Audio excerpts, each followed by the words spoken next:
歡迎收睇文進講呢啲講嗰啲，我呢個頻道說三道四。咁啊，今日要同大家講一個消息，因為咧喺呢個5月27號，咁我係一朝早起身之後咧，就突然間喺個手機收到 WhatsApp 嘅一個訊息，咁發訊息俾我嗰個人咧就係白鷹。冇錯，就係喺龍門客棧入邊做大反派太監曹少欽嗰個演員白鷹。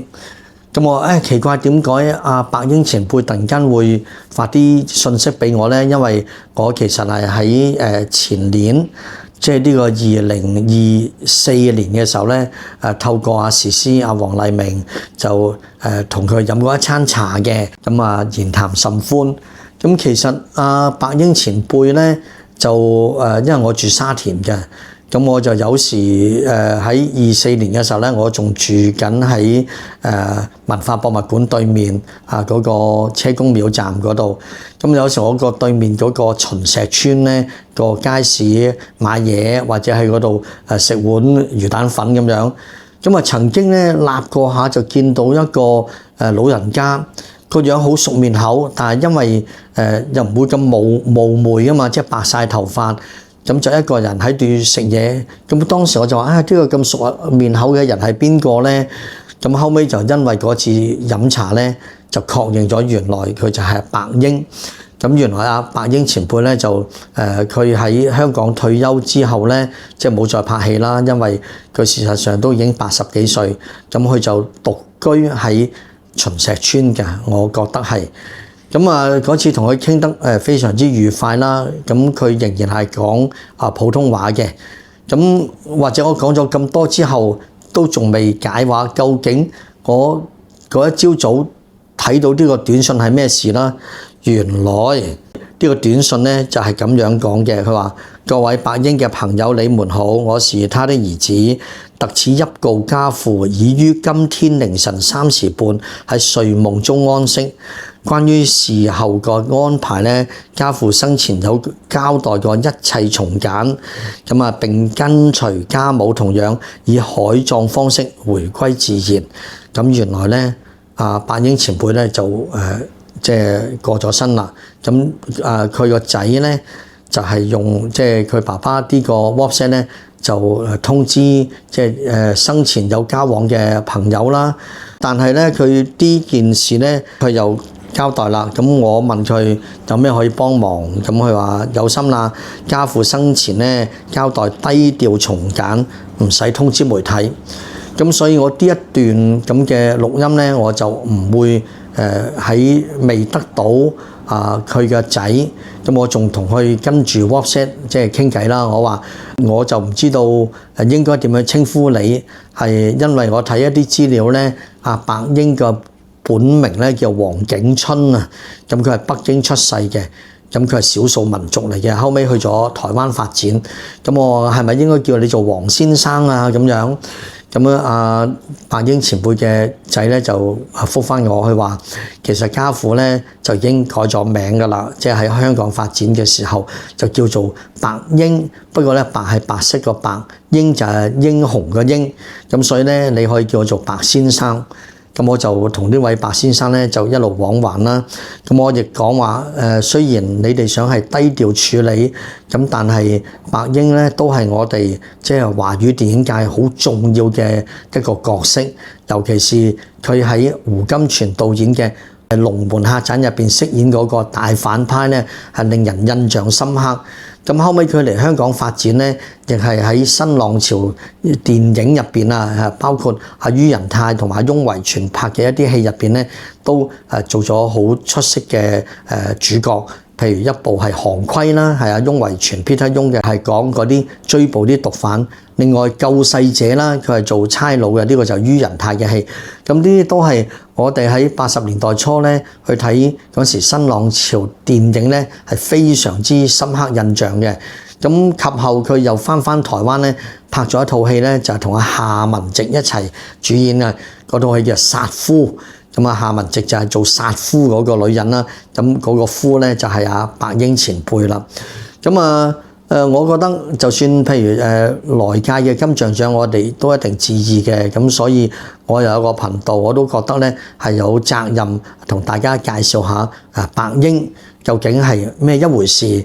咁阿白先生咧就話好嘅，咁就因為即係多謝你即係用正面嘅態度咧去即係介紹家父嚇，因為咁樣可以令到佢兩位孫仔女咧可以由外人嘅角度去了解佢呢個爺爺咧原來係咁威水嘅。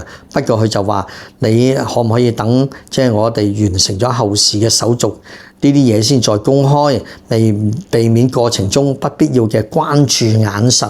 咁當然我係尊重呢一位白先生嘅意願啦。咁所以我係錄咗先嘅。咁但係當媒體都仲未知道消息嘅時候咧，我就唔會做第一個撲出嚟就即係宣告天下白英過身。咁但係我就做定功課，白英嘅出道，白英嘅威水史，我覺得都係要同大家分享嘅。咁呢個咧就係我要同大家講白英。咁其實我有圖為證㗎，因為我同佢飲茶咧，當然難得機會都要即係影翻張合照啦。咁仲有時思同埋佢個仔，咁當日係好開心。我記得仲喺石門嘅某一個茶樓飲茶。咁同佢閒談之中咧，咁佢似乎就同佢出道以嚟咧一向好低調，唔炒作，冇乜係負面嘅新聞係有關嘅。咁佢就話自己上咗年紀獨居就唔好即係煩啲仔女啦。佢每一日做嘅嘢咧就係行落去城門河，你知道沿住城門河咧就可以由文化博物館呢部一路行到可能去到第一城嗰邊，然後就又行翻過嚟。咁其實佢喺前年10月嘅時候同佢飲茶嘅時候咧，身體精神狀況都好好嘅。咁據講咧，佢原來喺舊年咧，即係25年咧8月嘅時候跌親之後咧，嗰個身體狀況咧就急轉直下。咁卒之咧就係喺即係今年2026年嘅5月27號嘅凌晨咧，佢就即係安詳中喺睡夢中過世。咁呢啲就係佢個資料。好啦，咁白英咧對好多即係香港嘅影迷嚟講咧，如果你係中意睇翻以前嘅片咧，你當然知道有套戲叫做《龍門客棧》。咁《龍門客棧》咧就係胡金銓喺邵氏拍完大醉俠之後咧，咁因為對於邵氏唔係幾好嘅拍攝條件，事實上大醉俠當日拍完到上畫咧都係被一致不看好嘅，但係結果大醉俠係攞咗一個好好嘅成績啦。咁佢寧願違約都走咗去台灣，就同聯邦電影公司咧就合作。咁我咧就手上邊有本書，咁因為我即係收藏怪嚟㗎嘛。呢本書咧就叫做《繽紛電影40春》，就係沙榮峰嘅回憶錄。沙榮峰咧就係聯邦電影公司嘅掌舵人。即係喺60年代咧，台灣除咗國營嘅電影公司咧，就仲有聯邦李翰祥嗰間國聯啦，咁聯邦都有好多出品嘅。咁但係對於龍門客棧咧，當然就係佢哋最重要嘅一個出品啦。咁我就喺阿沙榮峰嘅回憶錄入邊咧，就揾到一段係講阿白英嘅。咁咧就呢個後尾我發覺，譬如好似 Google 或者一啲有關於即係網上嘅資料咧，都係嚟自呢一段嘢。咁佢就咁講，佢話白英本名黃景春，四川達縣人，1940年出世，1949年咧隨父母來台，咁嗰個即係歷史嘅時刻啦嚇。咁讀過2年基督教書院外文系，曾經係逃過學、打過交嘅太保學生。1966年咧，阿白英咧就考入咗聯邦公司為基本演員，係經過韓英傑4個月嘅嚴格訓練咧，就成為打仔好手，有武功嘅反派演員。喺《龍門客棧》入邊，佢飾演陰狠毒辣、武功高強、追殺忠良遺孤嘅東廠太監頭子曹少陰，演得好成功。因為事實上，阿白英喺銀幕上首創呢個太監反派之後咧，喺台灣或者香港咧就掀起咗一片太監做反派嘅咩鬼太監啊、太監乜乜啊嘅電影，咁所以一個好嘅角色咧係真係可以帶起一個風潮嘅。咁啊，沙榮峰就個文字就咁寫啦，佢話白英臉型有稜角，個性突出，有江湖氣。喺聯邦6年嘅合約入邊咧，佢係唯一淨係滿咗3年就要求離去嘅基本演員，但係公司並未追究。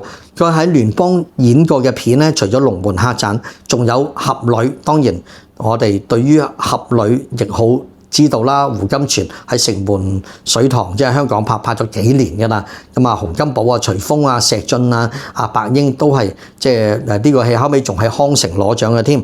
咁啊，除咗呢個，仲有《烈火》、《鐵娘子》、《黑貼》等等。1977年咧，佢因為演咗立體電影《千刀萬里追》，係張美君導演嘅，佢係得到金馬獎最佳男配角獎。呢套戲係3D 嘅，幾犀利。咁跟住咧，佢就嚟咗香港發展啦。咁除咗呢本書之外咧，我又有另外一本書喎，所以阿文進都好厲害嘅。咁呢本書咧就直情係咁樣嘅，叫做《聯邦電影時代》嚇。咁入邊咧就有好多一啲圖啦，即係俠女嘅製作嘅圖啦，或者一啲佢哋嘅即係公司嘅歷史啦，拍過啲咩戲啦，就其中佢就揾咗一啲演員寫一啲回憶錄。有一篇咧就係阿石進咧，我哋睇《龍門客棧》同埋《俠女》都知道佢係正主角嚟嘅，佢唔係反派嚟嘅。咁阿石進咧就寫咗一篇稿咧，叫《關於聯邦的點點滴滴》。咁其中有提到咧，佢哋呢間公司點樣提攜新演員喎？咁我又讀呢篇文章咧俾大家聽下啦。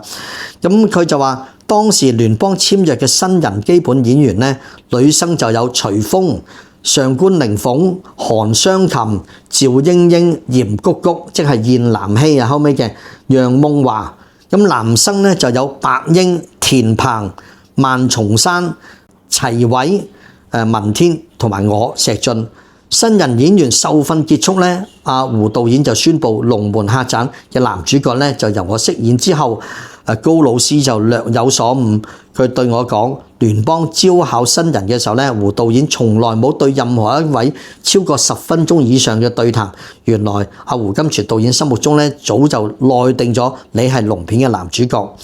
咁啊，石進繼續講啦，喺招考嘅新人入邊咧，只有我家在高雄，阿白英咧就住喺台中嘅。